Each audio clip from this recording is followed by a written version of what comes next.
আসসালামু আলাইকুম প্রিয় দর্শক সবাই কেমন আছেন? আশা করি অনেক ভালো আছেন। আজকে আপনাদের জন্য নিয়ে আসছি নিশ্চয়ই কি রেসিপি, টাইটেল দেখে বুঝে গেছেন। আরও একটি কথা, যদি আমাদের চ্যানেল আপনারা নতুন হয়ে থাকেন তবে আমাদের চ্যানেলটা সাবস্ক্রাইব করে দিন এবং লাইক কমেন্ট শেয়ার করে পরবর্তী ভিডিওর জন্য পাশে থাকবেন। আসলে মূল ভিডিওতে চলে যাই।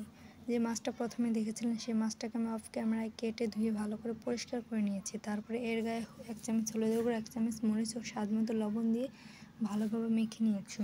কিছুক্ষণ রেখে একটি কড়াই বসিয়ে দিলাম, তার মধ্যে কিছুটা তেল দিয়ে অনেকক্ষণ গরম করলাম তেলটাকে। তারপরে একটি একটি করে মাছ এই তেলের মধ্যে ছেড়ে দিচ্ছি। তেলের মধ্যে ছেড়ে দেওয়ার পর মাছটাকে অনেক ভালোভাবে ভেজে নিতে হবে। হাই হিটে ভালোভাবে মাছটাকে ভেজে নিয়ে এক পিঠ থেকে অপর পিঠে উল্টে দিতে হবে।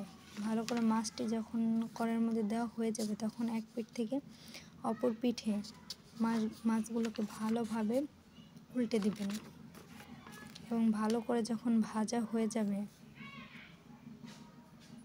এবং ভালো করে মাছটিকে ভাজতে হবে। ভালো করে 2 পিঠ মাছটিকে ভাজা হয়ে গেলে পরবর্তী ভিডিওতে চলে যাব।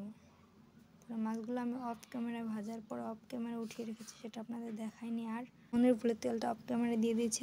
পরিমাণ মতো তেল দিয়ে এর মধ্যে পেঁয়াজ, কাঁচামরিচ দিয়ে কিছুটাক্ষণ ভালোভাবে ভেজে নিতে হবে, বাদামি কালার হওয়া পর্যন্ত। তারপরে এর মধ্যে 2 টেবিল চামচ আদা বাটা দিয়ে দিতে হবে। তারপরে আদার গন্ধটা যাতে না থাকে সেই পরিমাণে ভাজতে হবে। ভেজে এর মধ্যে কিছুটা পানি অ্যাড করতে হবে। পানি অ্যাড করে তারপরে এর মধ্যে দিয়ে দেবো 1 চামচ হলুদের গুঁড়া, 1 চামচ মরিচের গুঁড়া এবং 1 চা চামচ ধনিয়া ও জিরার গুঁড়া আর স্বাদ মতো কিছুটা লবণ দিয়ে ভালো মতো এটাকে কষাতে হবে। কিছুক্ষণ ভাজা করার পর এর মধ্যে দিয়ে দিতে হবে কেটে রাখা আলু ও পটলগুলো কিছুক্ষণ দেওয়ার পর লাড়াচাড়া করে স্বাদ মতো পানি দিয়ে এটাকে ঢেকে দিতে হবে। ঢাকার পর উতরে কষানো যখন হয়ে যাবে, পানিটা তেল বেরিয়ে আসবে, তারপর এর মধ্যে ঝোলের জন্য কিছুটা পরিমাণ পানি দিয়ে এর মধ্যে ভেজে রাখা মাছগুলো সব দিয়ে দিতে হবে।